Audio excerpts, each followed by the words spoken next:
상상력의 힘 6번째 시간입니다. 지난 강의에서 상상력이 얼마나 위력이 있는지 여러 번 말씀드렸습니다. 그런데 성경에서 상상력이라는 단어 자체는 부정적인 상황일 때 사용하는 경우가 훨씬 많다는 사실을 아시나요? 제가 아는 한 성경에서 상상력이 긍정적으로 사용된 경우는 단 한 번밖에 없습니다. 그것이 바로 역대상 29장 18절이에요. 여호와여, 이것을 저희 마음의 생각과 상상 속에 영원히 두소서. 이 장면에서 다윗은 백성들의 놀라운 헌신의 사건을 깊이 새겨지기를 기도하고 있었습니다. 사실 우리는 상상력을 사용하지 않고는 어떤 것도 기억할 수 없지 않습니까? 그래서 이 경우는 상상력을 긍정적으로 사용하는 예라고 할 수 있죠. 그러나 이 외에는 대부분 부정적인 사례가 많습니다. 예를 들어 창세기 6장 5절에서는 이렇게 말하죠. 사람의 마음으로 생각하는 모든 계획이 항상 악할 뿐임을 보시고, 이처럼 사람의 상상이 항상 악한 방향으로 흐른다는 것을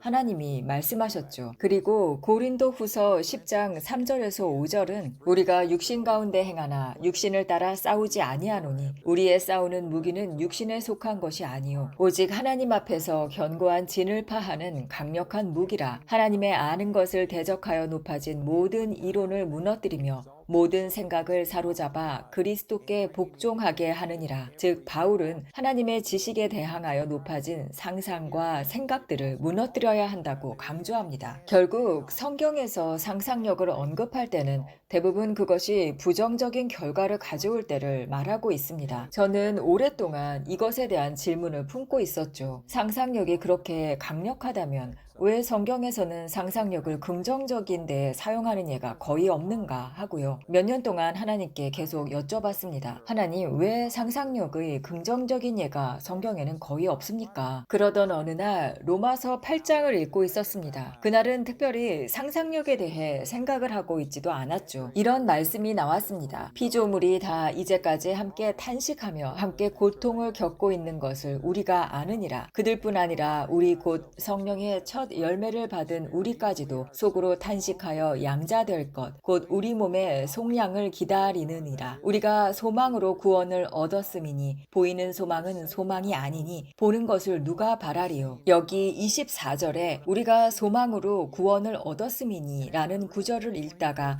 문득 생각이 떠올랐습니다. 소망이란 도대체 무엇인가? 소망이란 현재 실제하지 않는 어떤 것을 바라보는 능력입니다. 아직 눈앞에 있지 않지만 미래에 이루어질 긍정적인 것을 마음속으로 보는 것이죠. 물론 두려움이나 실패 같은 부정적인 것도 볼 수 있겠지만 그것은 소망이라고 부르지 않지 않습니까? 소망은 미래를 긍정적인 기대감으로 바라보는 것, 그것이 소망의 정의입니다. 결국 이 모든 것을 종합해보면 성경에도 분명히 긍정적인 상상력의 개념이 존재한다는 거죠. 다만 그것을 우리는 소망이라고 부를 뿐입니다. 이 연결을 이해할 수 있다면 정말 많은 부분이 새롭게 열리게 되죠. 왜냐하면 성경에는 소망에 대해 말하는 구절이 매우 많기 때문입니다. 사실 소망은 고린도전서 13장에 나오는 세 가지 가장 중요한 요소 중에 하나입니다. 그런즉 믿음, 소망, 사랑, 이 세 가지는 항상 있을 것인데 그 중에 제일은 사랑이라. 소망은 믿음, 사랑과 함께 가장 핵심적인 요소입니다. 하나님은 사랑이시며 믿음이 없이는 하나님을 기쁘시게 할 수 없습니다. 세상을 이기는 승리는 이것이니 우리의 믿음이니라. 믿는 자에게는 모든 것이 가능하다고 성경은 말씀하시죠. 그런데 대부분의 사람들은 소망을 믿음과 사랑과 같은 차원으로 보지 않는 경향이 있습니다. 히브리서 11장 1절은 믿음은 바라는 것들의 실상이요 보이지 않는 것들의 증거니. 물론 믿음은 세상을 이기는 승리이며 믿음이 강력하고 믿는 자에게 모든 것이 가능하다는 것은 사실입니다. 믿음은 우리가 반드시 가져야 할 것이고 그것이 최종적인 목표입니다. 그러나 이 구절은 믿음이 바로 바라는 것, 즉 소망하는 것들의 실상임을 말씀합니다. 소망이 없다면 믿음이 그것을 실제로 만들어낼 수 없습니다. 소망이 있어야 믿음이 그 소망을 실현시키고 보이지 않는 것들의 증거로 나타나게 되는 것이죠. 이처럼 소망은 사실 믿음의 시작 단계입니다. 소망이 없으면 믿음도 없는 것이죠. 그리고 소망이란 바로 긍정적인 상상력입니다. 마음으로 어떤 것을 바라보며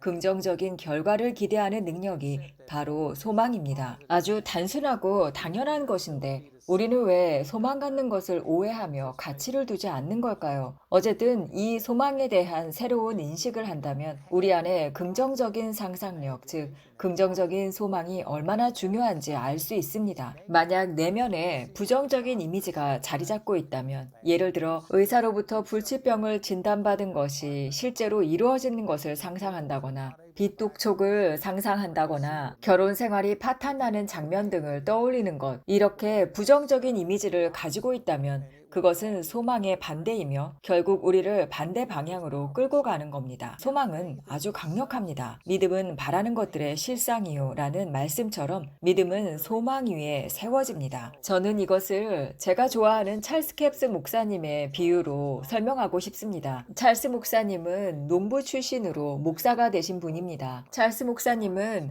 크리스천들이 어떻게 하나님의 말씀을 실생활에 적용해서 현장에서 승리하는 삶을 살 수 있는지 그 평생을 바쳐 가르치셨습니다. 어느 날 찰스 목사님은 한 시골 사람의 이야기를 들려주셨습니다. 그분은 산속 오두막에 혼자 살며 몇 년에 한 번씩 읍내로 물건을 사러 나오는 분이었죠. 그는 읍내에 나온 김에 교회에 가보기로 했습니다. 예배당 안에는 사람들이 가득했고 안은 매우 더웠습니다. 그는 부채질을 하며 땀을 흘리고 있었는데 그때 한 안내자가 벽에 있는 작은 다이얼을 돌렸습니다. 그러자 잠시 후 시원한 바람이 불어오기 시작했죠. 그는 태어나서 처음 에어컨을 보았기 때문에 도대체 벽에 있는 저 장치가 무엇인지 너무 궁금해졌습니다. 그분은 예배가 끝나자마자 그 안내자에게 달려가 물었습니다. 벽에 있는 저건 도대체 뭡니까? 안내자는 그건 온도 조절기입니다 라고 대답했죠. 그는 다시 물었습니다. 누구나 그걸 살 수 있나요? 물론이죠. 어디서 살 수 있죠? 철물점에 있습니다. 그래서 이분은 산으로 돌아가기 전에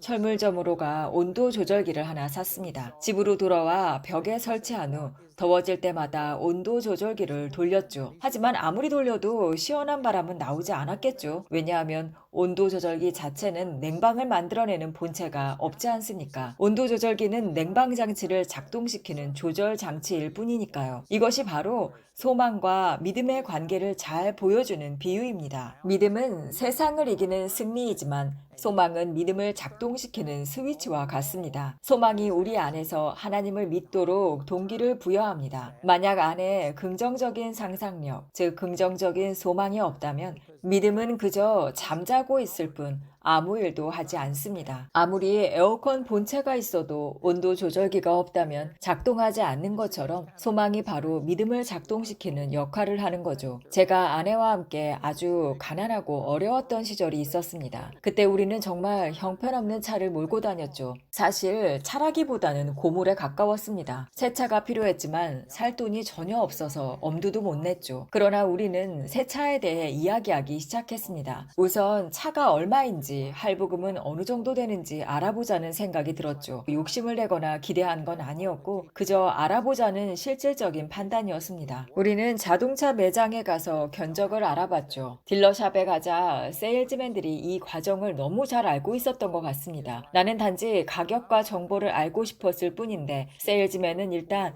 이 차에 앉아보세요. 느낌이 좋지 않나요? 냄새도 좋죠? 라고 말하며 나를 유도했죠. 그들은 제가 제 차에 앉아 그 차를 타고 있는 모습을 자꾸 상상하게 만들었습니다. 그뿐 아니라 이제 동네 한 바퀴 시운전해보세요 라고 권했습니다. 나는 오늘은 차 살 생각이 전혀 없어요. 가격만 알고 싶습니다.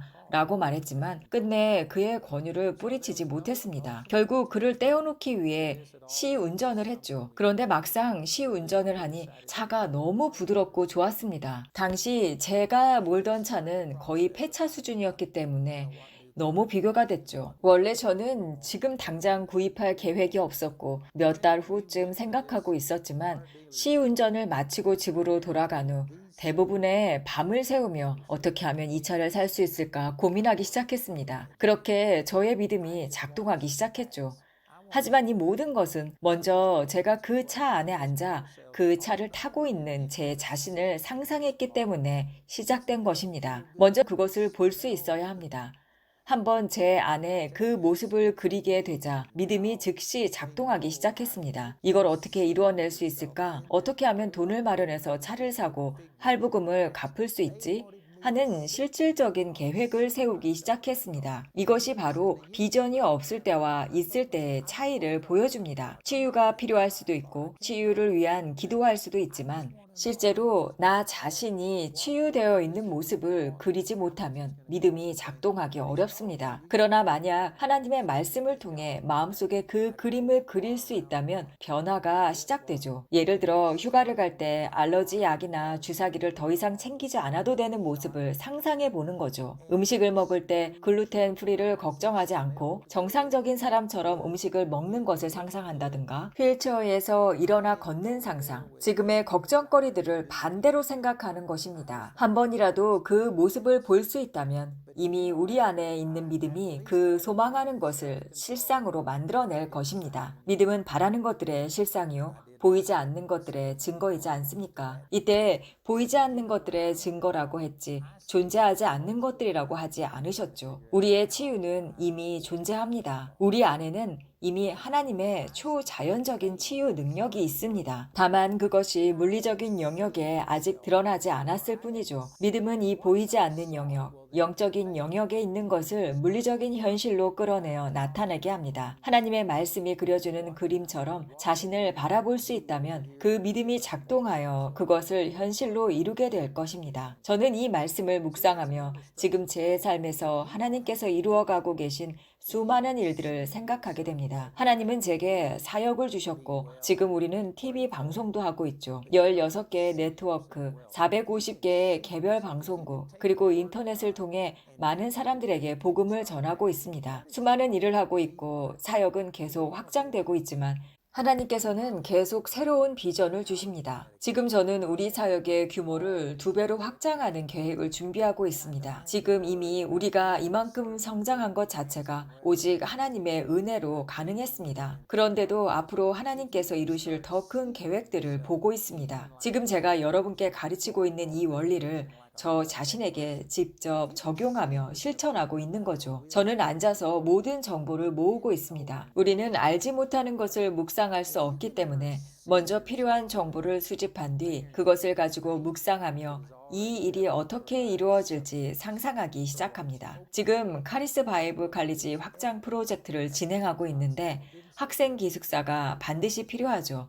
학생이 점점 늘어나기 때문입니다. 또 학생이 식사하고 생활하는 공간도 필요하지 않겠습니까? 이미 1000명 정도를 수용하기 위해 얼마나 많은 면적이 필요한지 등의 수치는 알고 있죠. 하지만 아직 그 전체 그림이 제 마음 안에 선명하게 그려지진 않았습니다. 몇 달 동안 그림이 잡히지 않았었는데 어느 날 저희 팀의 한 분이 조언을 해주셨죠. 그 순간 퍼즐처럼 모든 조각이 맞춰졌습니다. 그동안 고민하던 여러 요소들이 한데 연결되며 그림이 완성되기 시작했습니다. 그 후 저는 그 구상을 건축가에게 전달했고 처음 몇 번 나온 설계도는 제가 원하는 모습은 아니었죠. 몇 차례 논의 끝에 이제는 어느 정도 전체적인 그림이 명확해졌습니다. 제가 지금 저희 대학교의 상황을 말씀드리는 것은 핵심이 바로 이것입니다. 제가 먼저 그것을 볼 수 있기 전까지는 시작되지 않았다는 거죠. 단순히 머릿속의 이미지나 스케치가 아니라 말로 다 표현할 수 없을 정도로 제 안에서 강력하게 역사하는 그림이 있어야 믿음이 작동하기 시작하는 것입니다. 저는 하나님께서 우리에게 이 원리를 계시로 깨닫게 해주시기를 기도합니다. 하지만 먼저 여러분은 스스로가 치유된 모습을 볼 수 있어야 하죠. 자신이 풍성한 공급을 받는 모습을 보고 결혼이 회복되고 잘 유지되는 모습을 보고 자녀들이 주님께로 돌아와 주님을 섬기고 성장하며 주 안에서 거하는 모습을 볼 수 있어야 합니다. 또한 사업이 번창하고 승진하고 일들을 성공적으로 감당하여 하나님께 감사하는 모습을 미리 볼 수 있어야 합니다. 얼마 전 우리 사역에서 한 분에게 승진 제안을 했었죠. 그분은 저는 그 일을 하는 제 모습을 도저히 상상할 수가 없습니다. 라고 말하며 거절하셨습니다. 물론 저희는 그분의 선택을 존중합니다. 하지만 그는 현재의 자리에 그냥 머물고 싶어 했고 더 큰 영향력을 가지는 자신을 상상하지 못하셨습니다. 비록 그것이 급여 인상과 여러 혜택을 가져오는 기회였음에도 말이죠. 여러분은 소망 가운데 자신이 그 일을 이루어가는 모습을 마음으로 그려볼 수 있어야 합니다. 많은 사람들이 하나님께서 주신 가능성을 온전히 누리지 못하는 이유는 믿음 안에서 마음으로 먼저 하나님의 약속을 바라보며 소망으로 그려본 시간이 부족했기 때문입니다. 이 원리는 정말로 강력합니다. 믿음은 바라는 것들의 실상이고 보이지 않는 것들의 증거라고 하셨으니까요. 소망이 없다면 믿음은 아무런 실상을 만들어내지 못합니다. 여기서 보이지 않는 것들이라 했지 존재하지 않는 것들이라고 하지 않았다는 것을 기억하십시오. 여기서 중요한 것이 있습니다. 우리의 치유가 이미 존재한다라고 생각하는 것. 그리고 두 번째, 치유가 물리적으로 나타나기 전까지 하나님이 아무 일도 하지 않는다고 생각하는 것을 멈추십시오. 잉태와 출산 사이에는 기다림이 필요합니다. 몸에 통증이 있다면 그 통증이 사라지기 전까지는 하나님이 역사하셨다고 믿지 않는 것을 멈춰야 하는 것입니다. 하나님은 영이시니 예배하는 자가 영과 진리로 예배할지니라. 하나님의 역사는 먼저 영적인 영역에서 이루어집니다. 하나님은 영이시기 때문이죠. 하나님의 영은 영의 영역에서 역사하십니다. 그리고 우리가 거듭날 때 우리 영 안에는 예수 그리스도를 죽은 자 가운데서 살리신 그 동일한 성령님의 능력이 들어와 있습니다. 이미 가지고 있습니다. 그 능력의 지극히 크심이 어떤 것을 너희로 알게 하시기를 원하노라. 그의 힘의 능력으로 역사하심을 따라 그리스도 안에서 역사하사 죽은 자들 가운데에서 다시 살리시고 이 죽은 자들을 살리는 능력이 우리 안에 있지만 아직 그것이 물리적인 차원에 나타난 것이 아닐 뿐입니다. 그 능력은 영적인 영역에는 반드시 존재합니다. 그렇다면 이 영적 영역에 있는 능력이 어떻게 물리적인 영역에 나타날 수 있을까요? 믿음이 바로 그것을 영의 영역에서 끌어와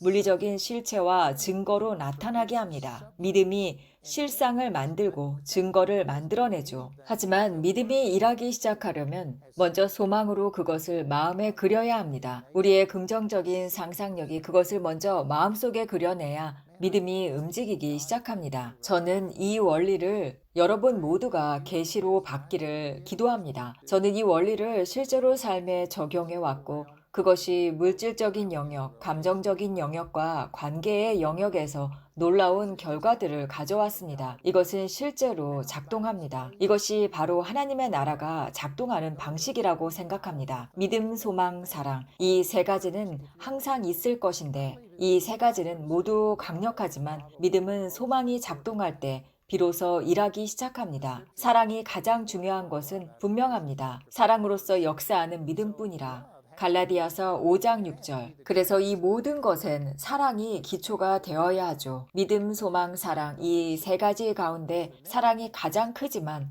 순서로 본다면 그 다음은 소망이라고 생각합니다. 많은 사람들은 사랑 다음에 믿음을 바로 연결시키지만 사실 소망이 그 중간에 반드시 있어야 하죠. 왜냐하면 긍정적인 상상력, 즉 소망이 없으면 믿음은 작동하지 못하기 때문입니다. 마음으로 이미 승리를 보고 있지 않다면 믿음이 그것을 이루어낼 수가 없습니다. 이 원리 안에는 분명한 순서가 있죠. 사랑이 가장 크고 그 다음이 소망. 소망은 하나님의 약속을 마음으로 바라보는 능력입니다. 비록 눈으로는 보이지 않아도 말씀 속에서 그것을 바라보고 상상 속에서 그려볼 수 있는 것이 바로 소망입니다. 그리고 마음 안에서 그 그림을 선명히 보게 되면 믿음은 우리의 상상 속에서 본 것, 곧 성경이 말하는 소망을 현실로 이루기 시작합니다.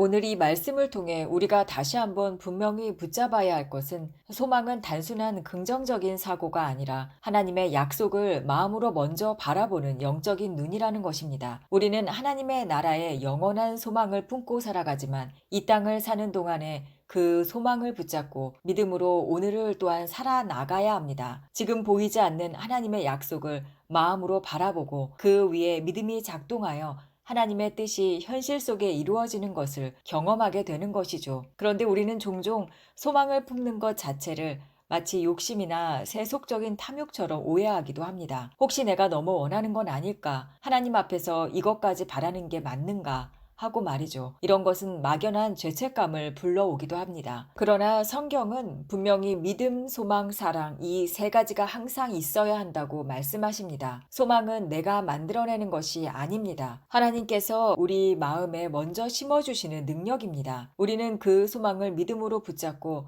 하나님과 함께 한 걸음씩 걸어가며 이루어 가야 하는 것이죠. 너희 안에 행하시는 이는 하나님이시니 자기의 기쁘신 뜻을 위하여 너희로 소원을 두고 행하게 하시나니. 빌립보서 2장 13절. 결국 하나님이 우리 안에 소원을 두시고 우리와 함께 하나님의 일을 이루어 가십니다. 시청해 주셔서 감사합니다. 주님 안에서 하나님과의 친밀한 기쁨이 넘치시길 기도드립니다.